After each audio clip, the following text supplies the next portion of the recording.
নমস্কার বন্ধুরা, আমি ভূমিকা। আজকে বানিয়েছিলাম দই কাতলা। প্রথমে তেলে মাছগুলোকে হালকা করে ভেজে নিয়েছিলাম। সেই তেলেই দিয়ে দিয়েছিলাম জিরে ও গোটা গরম মশলা ফোড়ন। বেটে রাখা পেঁয়াজগুলো তাতে দিয়ে দিয়েছিলাম। পেঁয়াজটিকে ভালো করে লাল করে ভেজে নিয়ে তার মধ্যে দিয়ে দিয়েছিলাম বেটে রাখা আদা, রসুন ও কাঁচা লঙ্কা বাটা। মশলাটাকে ভালো করে কষিয়ে নিয়ে তাতেই দিয়ে দিয়েছিলাম বেটে রাখা পোস্ত ও চালমগজ বাটা।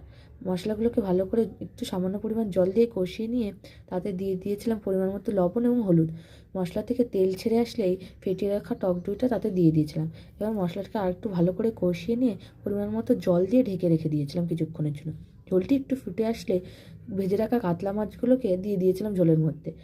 আলতো আঁচে ঝোলটিকে একটুখানি ফুটিয়ে নিয়ে নামিয়ে দিয়েছিলাম। তো আজকে আমার দই কাতলা রেসিপিটি তৈরি।